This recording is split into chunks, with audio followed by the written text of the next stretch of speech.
Assalamualaikum warahmatullahi wabarakatuh. Perkenalkan, nama saya Dwi Utari Hairunisa dengan nomor induk mahasiswa 190563201036. Perkenalkan, nama saya Dwi Putri dengan nomor induk 190563201028. Baiklah, di sini kami akan membuat konten digital tentang pengambilan keputusan.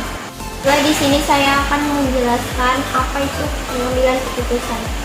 Pengambilan keputusan merupakan kegiatan pemimpin yang dapat dijumpai pada semua tingkatan dan semua bidang manajemen, termasuk dalam bidang manajemen pendidikan. Pada umumnya, suatu keputusan dibuat dalam rangka menyelesaikan atau memecahkan permasalahan atau persoalan. Pengambilan keputusan hal yang sangat urgent bagi setiap orang, terutama bagi para pemimpin atau manajer. Eksistensi seorang pemimpin dalam kepemimpinannya dapat dilihat dari berbagai bentuk kebijakan dan keputusan yang diambilnya. Seorang pemimpin atau manajer yang efektif adalah pimpinan atau manajer yang mampu membuat kebijakan dan mengambil keputusan yang relevan. Jenis-jenis pengambilan keputusan. Yang pertama, keputusan strategis. Keputusan strategis adalah keputusan untuk menjawab tantangan dan perubahan lingkungan dan biasanya bersifat jangka panjang. Keputusan ini diambil oleh manajemen atas keputusan strategis mengandung karakteristik khusus yang membedakan keputusan strategis dengan keputusan yang lain. Tujuan keseluruhan dan pengambilan keputusan strategis atau strategis decision making adalah untuk memilih strategi alternatif sehingga keunggulan kompetitif jangka panjang dapat tercapai. Dua, keputusan administratif atau taktik. Keputusan administratif atau taktik adalah keputusan yang berkaitan dengan pengelolaan sumber daya. Keputusan ini diambil oleh manajemen menengah. Pengambilan keputusan taktik terdiri dari pemilihan di antara berbagai alternatif dengan hal yang langsung atau terbatas yang dapat dilihat. 5, pesanan khusus dengan harga yang lebih rendah dan harga jual normal untuk memanfaatkan kapasitas penganggur dan meningkatkan laba tahun ini. Merupakan satu contoh beberapa keputusan taktik cenderung bersifat jangka pendek seringkali mengandung konsekuensi jangka panjang. Yang ketiga, keputusan operasional. Keputusan operasional adalah keputusan yang berkaitan dengan kegiatan operasional sehari-hari. Keputusan ini diambil oleh manajemen bawah. Keputusan operasional sangat menentukan efektivitas keputusan strategis yang diambil oleh para manajer puncak. Keputusan operasional ini dilakukan untuk menjalankan kegiatan organisasi sehari-hari atau dilakukan dalam rutinitas organisasi demi berjalannya organisasi tersebut. Faktor yang mempengaruhi pengambilan keputusan. Menurut Terry, faktor-faktor yang mempengaruhi dalam pengambilan keputusan yaitu: yang pertama, hal-hal yang berwujud maupun yang tidak berwujud, yang emosional maupun yang rasional, perlu diperhitungkan dalam pengambilan keputusan. Kemudian yang kedua, setiap keputusan harus dapat dijadikan bahan untuk mencapai tujuan. Setiap keputusan jangan berorientasi pada kepentingan pribadi, tetapi harus lebih mementingkan kepentingan. Yang ketiga, jarang sekali pemilihan yang memuaskan. Oleh karena itu, buatlah alternatif tandingan. Yang keempat, pengambilan keputusan merupakan tindakan, harus diubah menjadi tindakan fisik. Yang kelima, pengambilan keputusan yang efektif membutuhkan waktu yang cukup lama. Kemudian yang keenam, diperlukan pengambilan keputusan yang praktis untuk mendapatkan hasil lebih baik. Yang ketujuh, setiap keputusan hendaknya dilembagakan agar diketahui keputusan itu benar. Dan yang terakhir, setiap keputusan merupakan tindakan pemulaan dari segi kegiatan mata rantai berikutnya. Prinsip-prinsip pengambilan keputusan dalam organisasi. Prinsip-prinsip dari pengambilan keputusan menurut Pierre Sartian adalah sebagai berikut. Yang pertama, dapat dibedakan dengan jelas antara pengambilan keputusan dengan pemecah masalah. Yang kedua, pengambilan keputusan harus selalu dilihat dalam kaitannya dengan tujuan-tujuan yang hendak dicapai. Ketiga, sebab pengambilan keputusan sering mengandung faktor mereka, maka selalu diperlukan data penunjang dan analisa yang berkomprehensif dalam mengambil suatu keputusan.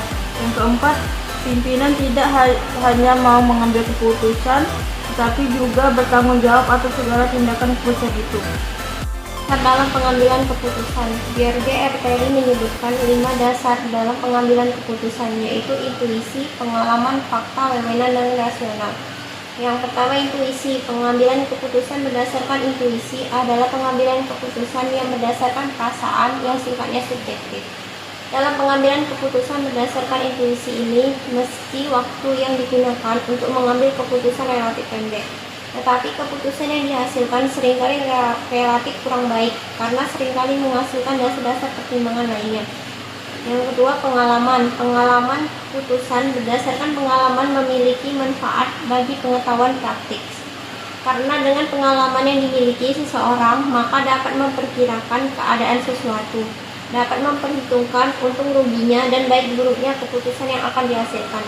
Yang ketiga, wewenang. Pengambilan keputusan berdasarkan wewenang biasanya dilakukan oleh pimpinan terhadap bawahannya, atau oleh orang yang lebih tinggi kedudukannya kepada orang yang lebih rendah kedudukannya. Hasil keputusannya dapat bertahan dalam jangka waktu yang cukup lama dan memiliki intensitas, tetapi dapat menimbulkan sifat rutinitas. Mengasosiasikan dengan praktek diktatorial dan sering melewati permasalahan yang seharusnya dipecahkan sehingga dapat menimbulkan kekaburan. Yang keempat, fakta. Pengambilan keputusan berdasarkan data dan fakta empiris dapat memberikan keputusan yang sehat, solid, dan baik. Dengan fakta, tingkat kepercayaan terhadap pengambil keputusan dapat lebih tinggi, sehingga orang dapat menerima keputusan yang dibuat itu dengan rela dan lapang dada. Yang kelima, rasional. Pada pengambilan keputusan yang berdasarkan rasio, keputusan yang dihasilkan bersifat objektif, logis, lebih transparan dan konsisten untuk memaksimalkan hasil atau nilai dalam batas kendala tertentu, sehingga dapat dikatakan mendekati kebenaran atau sesuai dengan apa yang diinginkan. Pengambilan keputusan secara rasional ini berlaku sepenuhnya dalam keadaan yang ideal. Pada pengambilan keputusan secara rasional terdapat beberapa hal sebagai berikut. Yang pertama, kejelasan masalah. Tidak ada keraguan dan kekaburan masalah. Yang kedua, orientasi tujuan, kesatuan pengertian tujuan yang ingin dicapai. Ketiga, pengetahuan alternatif, seluruh alternatif diketahui jenisnya dan konsekuensinya. Dan yang terakhir, preferensi yang jelas, alternatif bisa diurutkan sesuai kriteria. Ikut 5 model dalam pengambilan keputusan. Yang pertama, model pengambilan secara rasional. Model pengambilan keputusan rasional pada dasarnya dilakukan dengan melalui 6 tahapan, yaitu mengidentifikasi masalah, yang kedua mengidentifikasi kriteria yang ada untuk menilai kemungkinan solusi, yang ketiga memutuskan seberapa penting kriteria tersebut, keempat menarik berbagai alternatif, yang kelima evaluasi alternatif, yang keenam memutuskan solusi terbaik. Situasi yang cocok bagi model pengambilan keputusan rasional adalah ketika kamu harus membuat pilihan yang rumit dan berisiko, atau saat harus membuat keputusan bersama orang lain. Meski demikian, model ini tidak efektif bila dilakukan ketika kamu berada di bawah kendala waktu dan situasi yang berubah cepat. Yang selanjutnya, model pengambilan keputusan intuitif. Pada dasarnya, model ini memungkinkan kamu membuat keputusan secara intuitif atau naluriah. Ini berarti kamu dapat melakukan pengambilan keputusan secara instan. Pengambilan keputusan ini memberikan hasil yang baik ketika kamu melakukan saat berhadapan dengan masalah di bidang yang sesuai dengan kalian atau pengalamanmu. Itu sebabnya model ini kurang efektif dan efisien jika dihadapkan pada situasi atau masalah yang baru karena kamu belum memiliki cukup pengalaman untuk melihat pola masalah yang ada. Yang ketiga, model pengambilan keputusan berdasarkan pengenalan. Model ini menggabungkan penilaian konseptual dan evaluasi untuk menghasilkan reaksi terbaik terhadap suatu masalah. Secara sederhana, proses pengambilan keputusan dengan model ini dilakukan dengan melihat isyarat dan indikator yang memungkinkan kamu mengenali pola masalah yang ada. Berdasarkan pola ini, kamu pun harus mengambil keputusan dengan memilih satu tindakan yang dianggap akan berhasil. Bagaimana memperkirakan tindakan ini akan berhasil atau tidak? Caranya adalah melakukan simulasi mental dengan membayangkan skenario penyelesaian masalah tersebut dan membandingkannya dengan pengetahuan yang dimiliki untuk melihat apakah solusi itu akan berhasil dijalankan atau tidak. Jika kamu menganggap skenario tadi akan berhasil, maka kamu tinggal melanjutkannya dengan mengambil keputusan tersebut. Namun jika kamu menganggap itu mungkin tidak berhasil karena potensi masalah lain, kamu dapat mengubah skenario tersebut dengan beberapa cara. Ketika dalam bayanganmu skenario itu masih belum berhasil juga, maka kamu harus membuang opsi tersebut dan memilih skenario lainnya. Dari sini kamu bisa melihat bahwa dalam model ini kamu tidak membandingkan beberapa alternatif solusi terhadap sebuah masalah sekaligus.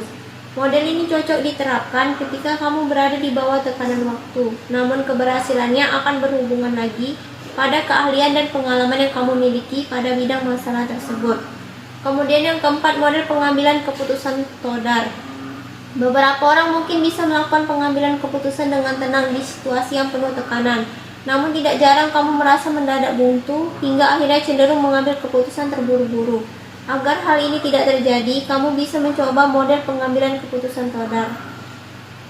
Model pengambilan keputusan ini dapat membantu kamu tetap tenang saat mengambil keputusan tanpa terburu-buru dan panik di situasi darurat dan tidak pasti. Todar sebenarnya populer digunakan di industri penerbangan untuk membantu pilot memecahkan masalah di tengah penerbangan. Namun, kamu bisa menerapkannya pada berbagai situasi lain di pekerjaan. Model pengambilan keputusan The Kepler Trigo. Model ini didasarkan pada premis bahwa tujuan akhir dari pengambilan keputusan apapun adalah untuk membuat pilihan sebaik mungkin dengan mengevaluasi dan mengurangi risiko yang ada. Ada 4 langkah dasar dalam penerapan model ini, yaitu yang pertama, penilaian situasi, mengidentifikasi masalah dan menguraikan prioritas. Yang kedua, analisis masalah, menggambarkan masalah dengan mengidentifikasi dan mengevaluasi penyebab. Analisis keputusan, mengidentifikasi dan mengevaluasi alternatif dengan melakukan analisis risiko untuk masing-masing alternatif yang kemudian membuat keputusan akhir. Yang keempat, analisis masalah potensial, mengevaluasi keputusan akhir untuk menilai kemungkinan risiko dan tindakan pencegahan yang diperlukan untuk meminimalkan risiko itu. Semua tahapan ini akan membantu kamu sampai pada pilihan terbaik dan akan solusi dari masalah yang ada.